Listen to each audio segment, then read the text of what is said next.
أعوذ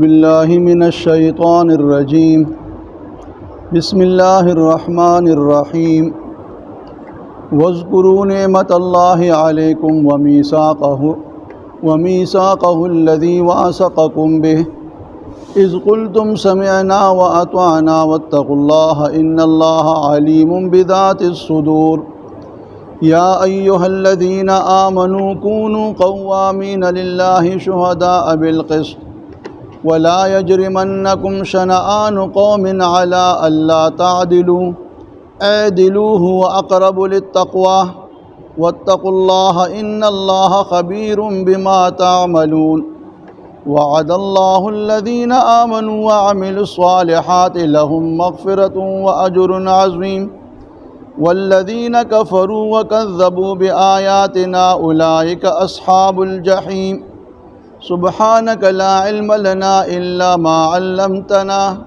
إنك أنت العليم الحكيم.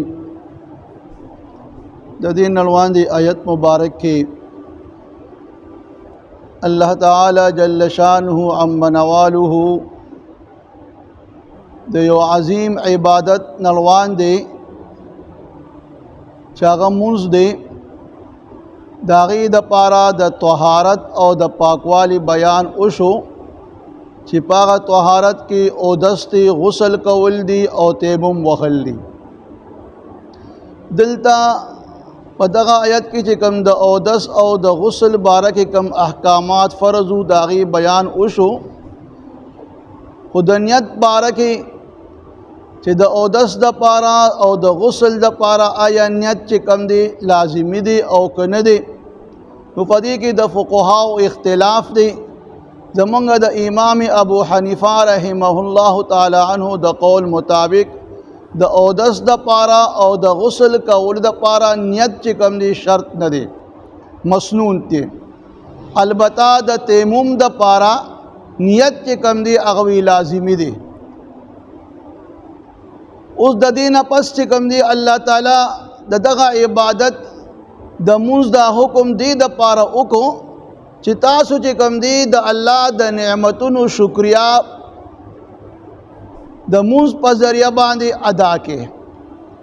نو اوس الله په دې آیاتونو کې د خپل نعمتونو ذکر کوي او بندګانو ته فرمایي چې تاسو د ما د نعمتونو ذکر وکړئ او یاد کړئ. واذکروا نعمت الله علیکم، اللہ تاسو یاد کئ نعمت د اللہ چې کم تاسو باندې اللہ کم نعمتونه کړی دي.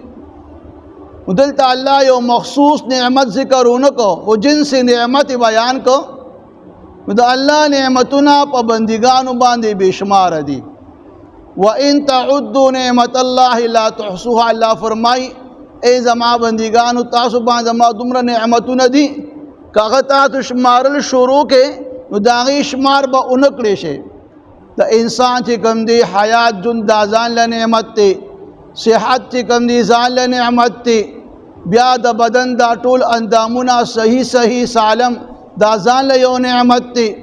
او بیا نور چې کم الله دی انسان ته د دنیا دا نعمتونه اولاد ورکوي، دا نور دنیاوی خوراک سکاک دا بشمار نعمتونه دي. خو په دې نعمتونو کې د ټول نه عظیم نعمت هغه دین اسلام دی.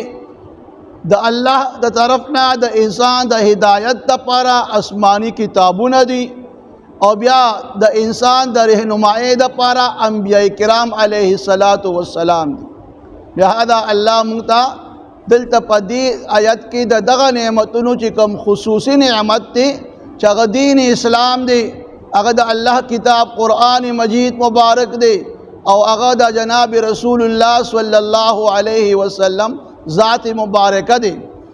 او بیا کم خلقو چې کم دی دا نعمت قبول کو، دین اسلامی قبول کو، قرآن مجید دا اللہ کلام امانو او جناب رسول اللہ صلی اللہ علیہ وسلم پل پیغمبر او آخری پیغمبر امانو او چاہتا چی پدی دین اسلام باندے دا ہدایت او دا تلو توفیق ملو شو. نو دا د ټول عظیم نعمت دی. الله وی تاسو زما دا نعمت یاد کړئ چې کوم نعمت تاسو باندې ما کړی دی. علما دلته فرمایي چې د الله تعالی د عبادت ته متوجه کېدل دا په دو خبرو باندې دي. یو د الله د نعمتونو په وجه باندې، او دویم چې کوم دی الله دی بنده سره او بنده الله سره کمی وعدی کړی دي، میثاق کړی دي. دا دو څیزه چې کوم دی دا انسان د الله تعالی عبادت ته او اطاعت ته متوجه کوي. چې کله یو بنده د الله نعمتونه پیژني او دغه نعمت چې کوم دی چا چې ورکړی دی هغه حقیقي منعم هم پیژني، او بیا دغه نعمت هغه استعمال زیم پیژني چې دا نعمت به د څنګه ادا کوم، څنګه چې کوم دی دا به استعمالوم، او بیا به د دې نعمت ز شکریه څنګه ادا کوم. نو دا الله په دې آیت کې فرمایي چې واذکروا نعمت الله علیکم، اے بندگانو تاسو زما د نعمتونو یادوي. نو چې کله تاسو زما د نعمتونو یادوي نو تاسو به زما اطاعت او عبادت ته متوجه کیږئ. ستا په ذهن او سوچ کې به فکر راځي چې مال الله دومره لوی نعمتونه راکړي دي، لہذا مال پکار دي چې د الله د نعمتونو شکریه ادا کوم او د دې بدل کې زه د الله اطاعت او عبادت وکړم. او دویم فرمایي ومیثاقه الذي واثقکم به، تاسو یاد کې هغه وعده چې کومه وعده تاسو محکمه کړه، وعده کړې ده د الله سره، د الله د پیغمبر سره، دغه شان د نور خلقو دنیوي مخلوق سره تاسو وعده کمی کړې دي، هغه وعده په خپل خپل ځای کې پوره کړئ. اوس دغه وعدو باره کې یو تفسیر دا دی چې لومړنی الله تعالی چې کوم دی د آدم علیه السلام د شانه دغه د تمام اولاد او ارواح راوویستل، او د هغې نه بیا د خپل ربوبیت وعده وکړه الستو بربکم، ایا ستاسو رب نیمه. هغه ټولو ارواحو چې کوم دی هغه دی کې اقرار وکړو چې ولې نه ته زموږ رب یې. نو الله هغه وعده د انسان ته اوس یادوي چې بنده تا کومه وعده زما سره کړې ده، زما د ربوبیت تا اقرار کړی دی، لہذا هغه وعده اوس پوره کا. دغه شان د الله پیغمبر چې کوم دی خپل صحابه کرامو سره به بیعت کولو، او په هغه بیعت کې به د الله پیغمبر هغوی ته د خپل د دین اسلام احکاماتو باندې د عمل کولو او د منهیاتو نه منع کولو بار بار تاکید کولو. مؤمنانو به اقرار کولو چې او مونږ به د الله پیغمبر کم ته حکم مونږ ته بیانې په هغې به عمل کوو، او د کم نه چې ته موږ منع کوې د هغې نه به ځان منع کوو. نو الله د خپل هغه پیغمبر وعده هم یادوي چې تاسو هغه وعده یاد کړئ چې تاسو د خپل پیغمبر سره کړې ده. او یا هغه وعده چې الله د بني اسرائیلو نه اخیستې وه چې په تورات کې د کوم پیغمبر ذکر دی اخري پیغمبر چې دا پیغمبر کله مبعوث شي تاسو په ده باندې ایمان به راوړئ او د ده امداد به کوئ. نو الله چې کوم دی هغه اهل کتابو ته دغه وعدې ذکر کوي چې هغه وعده تاسو پوره کړئ چې کومه وعده تاسو کړې وه مخکې نه. اوس الله فرمایي چې کومه وعده چې کله تاسو دا وکړه او تاسو هغه وخت کې ووایئ چې اذ قلتم سمعنا، یا الله مونږ دا ټولې خبرې واورېدلې، واطعنا مونږ ومنلې او مونږ به دې اطاعت وکړو. نو اتقوا الله، الله فرمایي ای زما بندګانو د الله د دې نعمتونو شکریه ادا کړئ. کومه وعدې چې کوم تاسو الله او د الله پیغمبر سره کړي دي هغه وعدې پوره کړئ، او د دې کې د خلاف ورزي مه کوئ، ځکه الله ستاسو په هر حال باندې خبردار دی. الله ستاسو د زړه په حال باندې هم خبردار دی چې ستاسو په اړه کې کومې خبرې دي په هغې هم الله ته علم دی. ان الله علیم بذات الصدور، بېشکه الله خبردار دی ستاسو د سینو په رازونو باندې، په خبرو باندې چې ستاسو په ظاهر کې څه دي او باطن کې څه دي. په ژبه ستاسو اقرار کړی دی، آیا اوس دا اقرار چې کوم دی دې ته عملي جامه اچوئ او که نه؟ نو الله په دې ټولو باندې خبردار دی او تاسو له به ستاسو د عمل مطابق بیا بدلې درکوي. ورپسې بیا الله تعالی د دین د الله تعالی د احکامات په دوو څیزونو باندې منحصر دي. یو د الله تعالی تعظیم دی، او دویم چې کوم دی په مخلوق او بندگانو باندې شفقت دی. نو الله د دې دواړو احکاماتو ذکر اوس په دې بل آیت کې کوي چې یا ایها الذین آمنوا کونوا قوامین لله. هغه کسانو چې د ایمان خاوندان شي مضبوطی سره قائم اوسیدونکي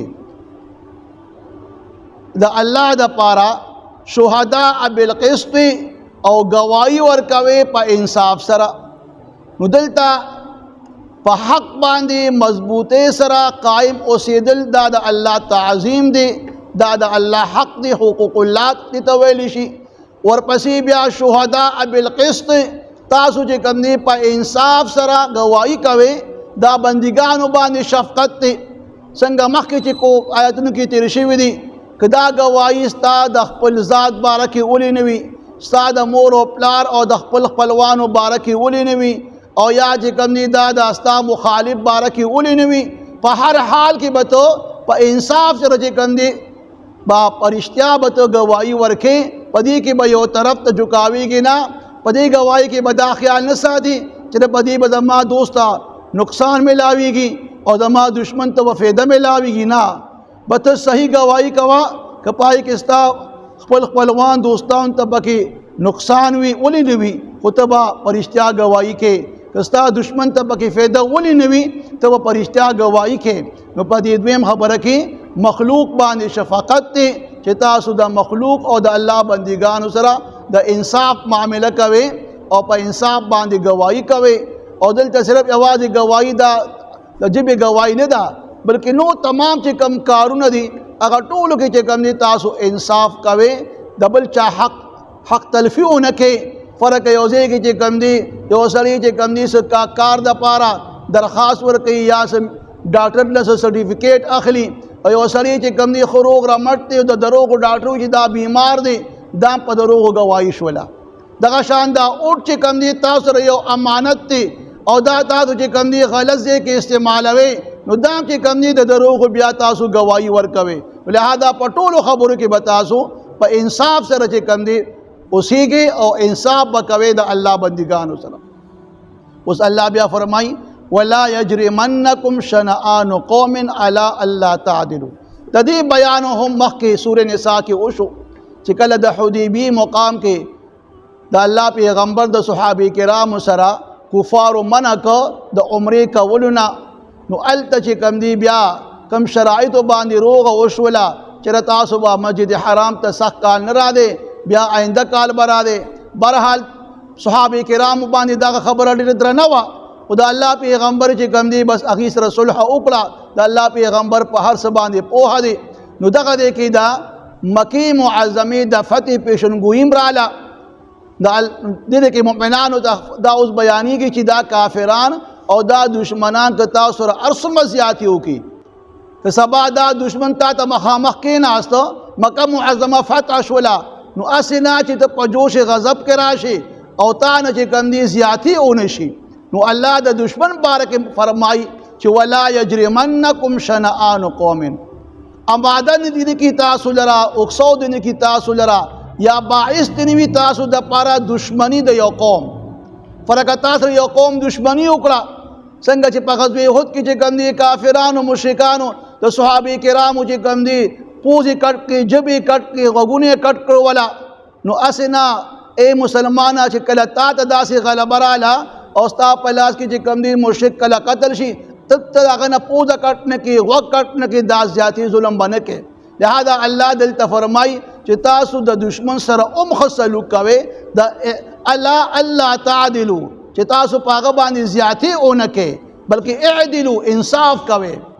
گویا الله دلته د دشمن سره د انصاف کولو چې کوم دی بیان وکړو چې که د دشمن تاسو داسې حالات رال نو تاسو به دشمن باندې زیاتې او ظلم به نه کوئ، تاسو به چې کوم دی د هغې په شان اخلاق به نه اختیاروئ. نو چې کله دلته د دشمن سره ښه سلوک راغی، که دشمن تا سره بد کوي ته ورسره ښه کوه. نو چې کله یو مسلمان باره کې خبره راله ستا مسلمان ورور دی او هغه تا ته کله څه تکلیف یا زیاتې در باندې وکړو نو ته چې کم دی د هغه باندې د هغې نه هغه د هغې په بدله کې په هغه ظلم زیاتې خو بیا بالکل به درجې اولا په کار نه دی، سړی د هغې نه ځان منع کړي. نو الله دلته فرمایي چې باعث دې نه وي تاسو دپاره دشمني د یو قوم چې تاسو په هغه باندې زیاتي وکړئ، ظلم وکړئ. ظلم په هغه باندې دام دی کفر که بیا دغه کافر چې کوم دی اسلام قبلوي او ته د هغه اسلام نه قبلې، یا د هغه چې کوم دی ماشومان بچي چې کوم دی هغه وجنې. اسلام حکم کوي چې تاسو ماشومان بچي به نه وجنې، ښځې به نه قتل کوئ. لہذا اسې نه چې تاسو بیا د هغې ماشومان قتل کړئ، د هغې بیبیانې قتل کړئ. نو لہذا په دشمن باندې به ظلم او زیاتې نه کوئ، اعدلو انصاف به کوئ. او دا انصاف کول چې کوم دی الله وی هو اقرب للتقوا، دا انصاف کول عدل کول دا تقوا ته ډېر زیات نږدې دی. تقوا ویلی شي د خوف خدا په وجه باندې د ګناه نه ځان بچ کول. گویا چې کله د الله د یرې نه یو انسان ځان د ګناه نه بچ کوي، دا عدل او انصاف هم دی او تقوا هم ده. او دا عدل چې کوم دی تقوا ته نږدې دی. گویا په عدل کې دا انسان چې کوم دی د ګناهونو نه بچ کېدو ته زیات د ګناه نه بچ کېدو ته زیات نږدې وي چې رب ګناه ترې نه ونشي.